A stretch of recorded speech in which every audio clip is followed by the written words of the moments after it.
A paz do Senhor Jesus Cristo seja com todos. Amém. Eu irei falar hoje, nós iremos aprender junto, hoje o assunto dever do pregador. Quando a gente fala de pregador, a gente dá como sinônimo ensinador e que os seus ensinos têm uma origem. A origem é o Espírito Santo de Deus, o nosso Deus e de Jesus, e nós encontramos essas porções aqui e ali, assim como disse o escritor aos Hebreus: se der ouvido o Espírito Santo, né? Então nós vemos uma grandiosa porção da palavra de Deus, um pouco aqui, um pouco ali. Então, tratando-se do dever do pregador, o pregador é um ensinador, e quando a gente fala de ensinar, não podemos esquecer que no livro, na carta aos Hebreus, no capítulo 1, versículo 1, nos ensina que os primeiros mensageiros de pai para filho começou assim, os pais ensinando os filhos de geração em geração. O Evangelho foi pregado por eles, pelos pais, até que foi escrito a palavra de Deus. Depois nós vemos ainda os patriarcas, todos que quiserem, que queriam na época aderi-los, então teria de fazer um pacto. O pai de família fazia um pacto e a família toda poderia vir familiarizar com o povo de Deus. E o patriarca era o ensinador de todos os seus servos, assim como os seus familiares. Depois nós vemos a mensagem através dos profetas, né? E assim sucessivamente, quando a Bíblia passa a ser escrita, aí Deus começa a falar através da escrita, como nós vemos lá, escreve os 10 mandamentos, os profetas escrevem tudo aquilo que Deus manda eles escrever, e assim sucessivamente, escritos e ensinos, né? Então os nossos irmãos, eles eram os pregadores, todos esses citados eram os pregadores, e quando chega o Novo Testamento, nós conhecemos mais como pregadores os apóstolos, né? Mas todo esse povo foram os pregadores da palavra de Deus, de geração em geração, tanto na parte ensinada sobre as escatologia, sobre a questão do nascimento de Cristo, sobre o dever do homem e da mulher, da criança, sobre as leis civis, tudo foi ensinado. Começa pelo nosso Deus. Fala com o Pai fala com o Filho, e assim sucessivamente, até que chegou até nós através da Escritura Sagrada. Então agora, dever.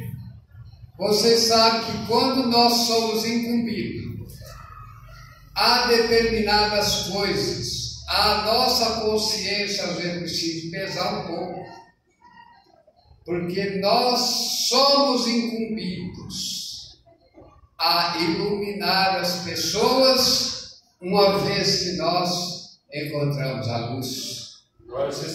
Disse Jesus certa vez, primeiramente ele disse: eu sou a luz do mundo. Quem andar por mim não andareis em trevas, mas pelo contrário terá a luz da vida. E depois que ele ilumina os seus apóstolos, ensinou a eles a mensagem. Então agora ele também disse o seguinte: vós sois a luz do mundo.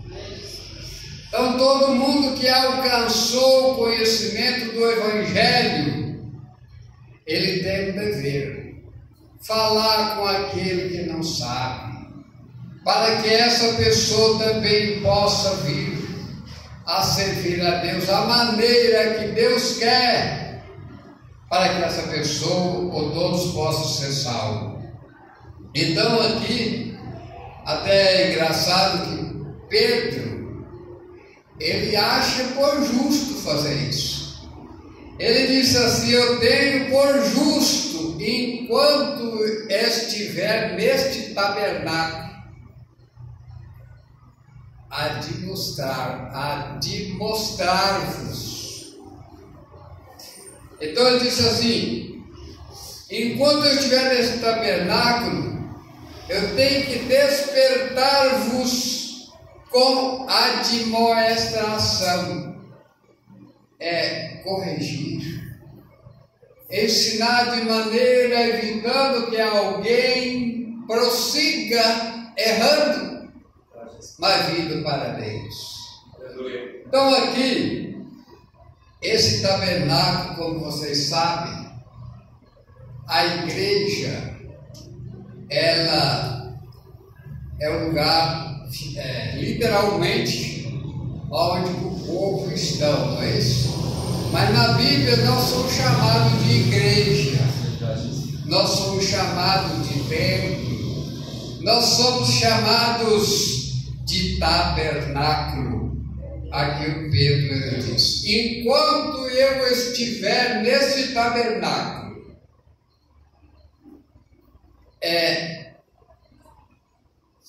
eu tenho que despertar-vos com admoestação, ensinar vocês, enquanto eu estiver vivo, estiver nesse tabernáculo. E ele é que acha por justo fazer isso. Muito bem. E aqui nós vamos ver também, prosseguindo, onde estava ao povo de Éfeso quando Paulo ordena que eles se despertem. Quando se fala de despertar, é acordar aquele que dorme. A gente sabe, o sono físico, né? A gente deita, dorme, só que quando a gente dorme, certa vez eu estava lendo, quando Davi ele era perseguido por Saul. E aí um dia Davi estava com seus soldados, aonde chegou, encontrou Saul e todos os seus soldados dormindo, seu corpo físico, né? Todo mundo dormindo. E um dos soldados de Davi disse: vamos aproveitar e vamos matá-los. Davi disse: não vamos fazer isso. Aí pegou a vasilha de água de Saul e levou para provar para ele depois que ele teve a possibilidade de matar Saul, mas não fez isso. Mas o que eu quero dizer com isso é que quando a pessoa está dormindo, se chegar alguém ali, por que é que nós fechamos a nossa porta todo dia na hora de dormir? É porque realmente todos os seres vivos procuram seus abrigos. Uns é à noite, outros é de dia. Tudo isso é como segurança para que o seu inimigo não lhe traga. Como disse a Bíblia, não engole vivo.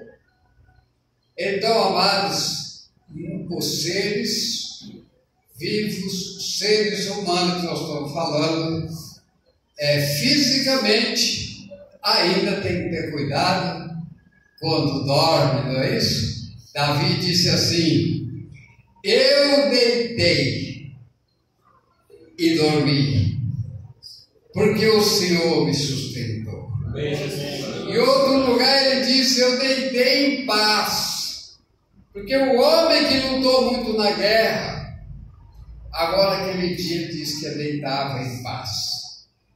Então, se corre perigo fisicamente, espiritualmente também é muito mais do que isso. E eu irei dizer hoje aqui, nesta noite, o sono espiritual. Então, amados, eu poderia citar mais passagens, como a questão lá de Sansão, que caiu na mão do inimigo, porque dormiu. Mas vamos prosseguir. Então aqui, certa vez, para nós entender melhor esse texto, certa vez Jesus chamou as pessoas, os jovens, para segui-lo. E os jovens, primeiro disse assim: deixa primeiro eu enterrar os meus pais. O outro disse de outra forma, cada um procurou um meio. Então Jesus disse assim: deixa os mortos enterrar os seus mortos, vem e siga-me. Olha bem, deixa os mortos enterrar os seus mortos. Havia um morto levado no esquife, era morto fisicamente, e quem lá ia enterrar, pelo que Jesus disse, estava morto espiritualmente.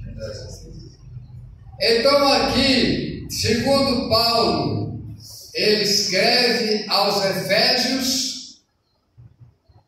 aquele povo estava dormindo na hora de estar acordado, e eles estavam entre os mortos. Nós sabemos, mortos espiritual. Quando Isaías disse naquele tempo, que não falta as pessoas espiritualmente mortas. Isaías disse certa vez: as trevas cobriram a terra e a escuridão os povos. Não falta pessoas nas trevas. As trevas quer dizer falta de luz, do conhecimento da palavra de Deus, da vontade de Deus. E o Paulo disse: Deus não quer que nenhum se perca, mas venha ao conhecimento da verdade, e que todos os homens se salvam. Não é o querer de Deus. Deus quer a salvação das pessoas. E aqui então, veja bem, já que é assim que o povo se encontrava nessa situação nas trevas, aí o profeta Isaías diz, aqui, vamos ver aqui: levanta e resplandece, porque vem a tua luz. Olha bem, levantar não basta. Falar em levantar, certa vez, acho que eu já preguei, eu me lembro que eu falei uma vez, mas eu vou repetir. E uma senhora, eu preguei, eu dei um folheto para ela, e ela disse: dá para o meu filho, que eu não quero mudar de religião. Aí eu até disse para ela: mas e se Deus requer a sua mudança? E passou os dias, e um dia ela sonhou, contou para mim o sonho, que ela tinha caído. Ela tinha caído, e duas moças foram lá onde é que ela estava para levantá-la. E aí ela disse para mim: Mas uma moça falou para outra: não deixa ela assim mesmo, porque ela não quer levantar. Aí eu tinha dito para ela, né?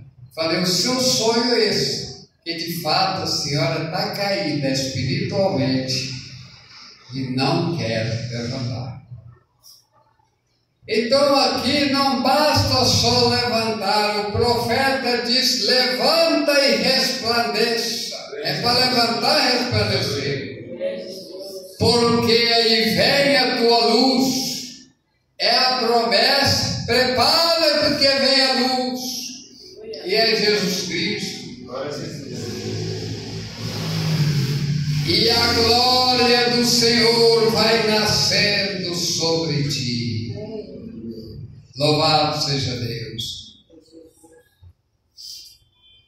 Agora veja bem, depois que nós vemos que Paulo prega levantar, ele disse assim, Pedro que disse: desperta tu que dorme, levanta do meio dos mortos, porque o Cristo te esclarecerá. Então eles estavam dentre os mortos espirituais, e Paulo prega para que eles acordem.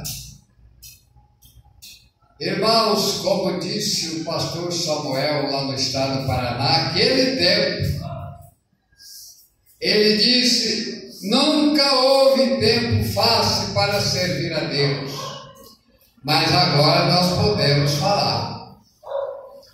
Há sim tempo fácil. O que não está havendo é o entusiasmo para aproveitar as oportunidades que Deus tem dado para a população mundial. Então veja bem, se acordou, se levantou, se resplandeceu. Agora vem a última mensagem que foi dada também na época: é vigiar. Jesus, quando ele fez aquela parábola a respeito das 10 virgens, 5 loucas e 5 prudentes, então quando ele termina, que ele fala das portas que se fechou para aquelas que as lâmpadas apagaram, e as portas se abriu para aquelas virgens prudentes que tinham suas lâmpadas acesas. Por isso que Salomão disse: em todo tempo seja alvo os seus vestidos, e nunca deixa faltar azeite nas vossas cabeças. Luz, que a pessoa olha em nós e vê realmente. Luz. Quantas vezes que as pessoas já perguntou para você: você é quente, meu irmão, minha irmã? Então, amados, Jesus então disse: vigiai, porque não sabeis a hora em que o Filho do Homem há de vir.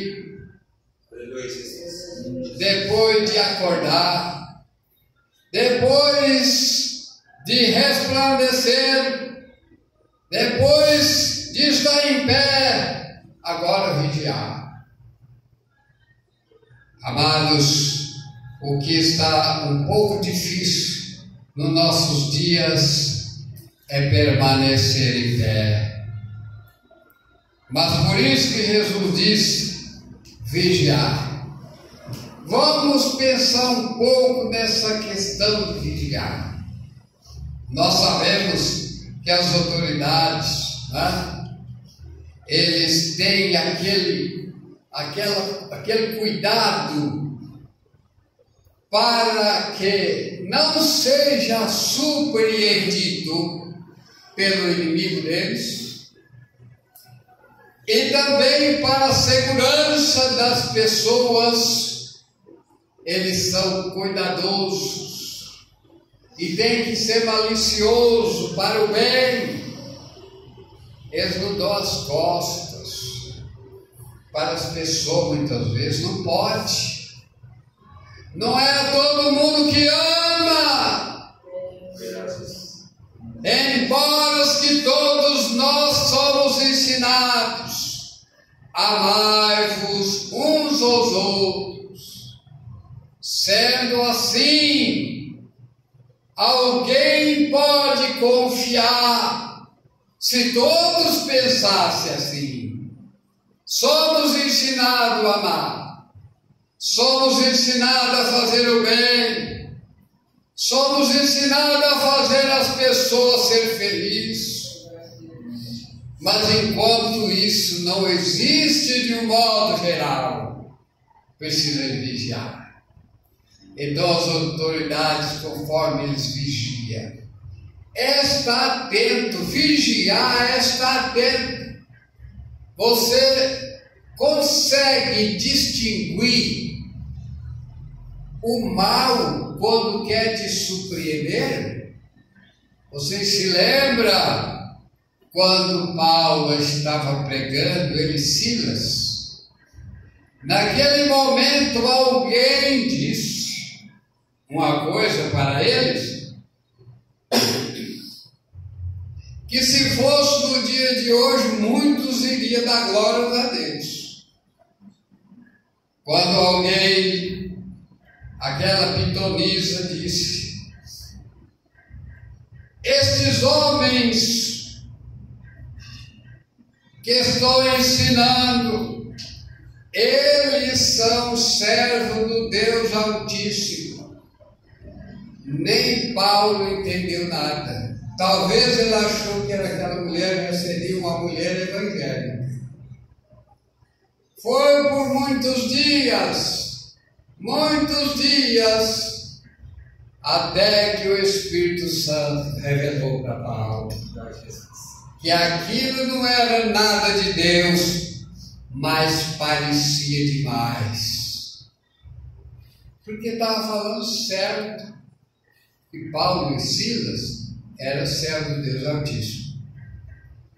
Amados irmãos e irmãs, você consegue discernir, você consegue vigiar de tal forma, está atenta, e você está atento. Quando algo acontece em volta de você, querendo muitas vezes te enganar, por um lado ou por outro, então, amado, vigiar, está atento. Está atento. Alguém pode até dizer para você, suponhamos, vamos colocar o Mateus como cobaia.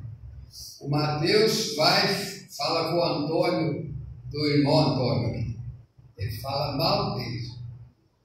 Aí o Antônio, se pensar bem, ele vai dizer: eu não vou entrar nessa briga, não é? Porque eu vou pecar. Quem sabe se o Mateus está se atrapalhando com alguma coisa aí, não é? E não é o caso dele. Estou só fazendo uma comparação. Que nós podemos alguém te cutucar para você falar mal de alguém, você fala. Depois o negócio vai aparecer bem, como um expoente bem alto, que venha trazer problema para você. Mas você pode também, não acontece isso aquele dia que você está preparado para ir na igreja, aí chega um visitante. Isso tem acontecido muito. Chega um visitante, agora não vai dar, porque vamos para a igreja, quando lá na hora não dá. Aí você acaba não vindo na igreja. Alguém diz para você assim: mas você entrega dízimo, isso é bobagem, isso aí. E na televisão tem gente falando isso. Negócio aí. Então, as pessoas podem usar artimanha contra vocês, contra eu, contra as pessoas lá fora, e precisa da pessoa estar vigiando. Quem será que está falando? Será Deus? Ou quem será que está usando desse meio para fazer o pecado? Né? Então aqui é o seguinte, essa vigilância não tem nada a ver com isso, mas a palavra vigilância é isso, é estar atento. Se o inimigo vai vir do lado direito, se vai vir do lado esquerdo, como ele vai vir. E aqui Jesus está mandando vigiar, porque nós humanos não sabemos de fato o dia que Jesus vai vir, mas ele vai vir porque ele prometeu. Sendo assim, nada melhor de que se prepararmos cada dia. Até eu escrevi um pedacinho para nós encerrar aqui, que não é o caso de vocês, mas a pergunta é: tem alguém em treva aqui? Tem alguém dormindo? Tem alguém vigiando? Tem alguém acordado? Vocês que estão aqui nessa noite, a mensagem não serve para vocês, que vocês estão em condições de luzes, mas leve essa mensagem para o seu amigo, para o seu vizinho, para a sua família. Diz para ele que Jesus Cristo veio, vai vir, que ele prometeu de voltar, e vai levar um povo que lhe escolheu, vai levar um povo que tem prazer nas coisas de Deus, e para isso ele morreu por nós.